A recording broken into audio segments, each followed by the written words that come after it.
प्यारे दोस्तों, यह कहानी है एक गरीब पिता और उसकी बेटी की। एक बार वह गरीब व्यक्ति अपनी बेटी को उसके स्कूल से लेकर शहर के एक महंगे होटल में पहुंचा। उस व्यक्ति ने फटे पुराने कपड़े पहने हुए थे और उसकी बेटी स्कूल की ड्रेस पहनी हुई थी।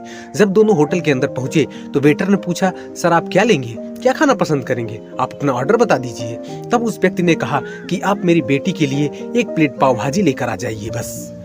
वेटर ने कहा, सर आप कुछ नहीं लेंगे, आपके लिए भी कुछ लेकर आऊं? तो गरीब व्यक्ति ने कहा, मेरे लिए कुछ नहीं, आज मेरी बेटी के लिए पार्टी है। मैंने इससे वादा किया था कि अगर तुम जिले में 10th क्लास में टॉप करोगी तो मैं तुम्हें सबसे महंगे होटल में पार्टी दूंगा, तो आप सिर्फ बच्चे के लिए पाव भाजी लेकर आइए। वेटर ने ये बात सुनकर ही दौड़ते हुए मालिक के पास गया और बोला कि सर आपसे एक छोटी सी रिक्वेस्ट है कि आप मेरी सैलरी में से पैसा काट लीजिएगा, लेकिन आज मैं चाहता हूँ कि उस बच्ची के साथ उसके पिता को भी एक प्लेट पाव भाजी खिलाया जाए, क्योंकि उस बच्ची ने पूरे जिले में 10th क्लास में टॉप किया है। वह गरीब पिता है, ज्यादा पैसे नहीं होंगे, इसलिए वह कह रहा है सिर्फ बच्ची के लिए लेकर आओ। होटल के मालिक ने जब ये बात सुनी तो मुस्कुराते हुए बोला, तुम उसके पिता के लिए भी पाव भाजी लेकर जाओ, पैसे मत लेना, 4-5 पाव भाजी पैक करवा ले जाओ और 2-3 किलो मिठाई भी लेकर जाओ और उनसे कहना ये पार्टी होटल की तरफ से आपके लिए है। मिठाई ले जाइए और जश्न मनाइए। जब वेटर ने 2 प्लेट पाव भाजी लेकर गया तो वह व्यक्ति चौंक गया और बोला, मैंने तो एक ही मंगाई थी, मेरे पास पैसे नहीं है। वेटर बोला, अरे सर शर्मिंदा मत कीजिए, ये पार्टी होटल की तरफ से है आपकी बेटी के लिए। हमारी बेटी ने टॉप किया है, ये मिठाइयाँ लेकर जाइए और जश्न मनाइए। पिता और बेटी खुश हो गए और चले गए।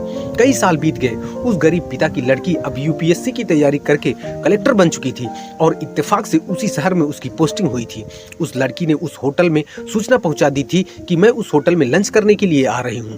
होटल के मालिक ने जब ये सुना तो होटल को पूरी तरह से सजवा दिया। गाँव में ये बात पूरी तरह से फैल गई और कस्बे के सभी लोग उन्हें देखने के लिए आने लगे। कलेक्टर अपने पिता के साथ उस होटल में पहुंची। कलेक्टर ने होटल के मालिक से कहा कि शायद आप मुझे पहचाने नहीं, हम वही पिता पुत्री हैं जो हमारे 10th क्लास टॉप करने पर आपने मुझे पार्टी दी थी। हम वही पिता पुत्री हैं, आज फिर से आए हैं और आज पार्टी हम देंगे आपको, आपके पूरे स्टाफ को और पूरे गांव को, क्योंकि आपने गरीबी का सम्मान किया है। आपने उस दिन जो पार्टी दी थी मुझे बताया कि मुझे कितनी और ऊंचाई तक पहुंचना है, कितनी और बड़ी मंजिल को छूना है। आपने एक नई प्रेरणा दी थी और आज मैं उसी प्रेरणा का एहसान चुकाने के लिए आई हूँ। वो मैडम ये सब कहते जा रही थी और आंखों से आंसू बहते जा रहे। दोस्तों, यह कहानी हमें सिखाती है कि कभी भी किसी गरीब का मजाक मत उड़ाना, हो सके तो उसकी मदद करना, और अगर मदद ना कर सको तो उसका मजाक भी मत उड़ाना, क्योंकि वो सब देख रहा है। बनना है तो उसकी नजर में अच्छा बनिए, जहां भी रहिए कर दिखाइए कुछ ऐसा कि दुनिया करनी चाहे आपके जैसा। दोस्तों, ऐसी ही मोटिवेशनल कहानी के लिए चैनल को सब्सक्राइब जरूर करें। थैंक यू दोस्तों।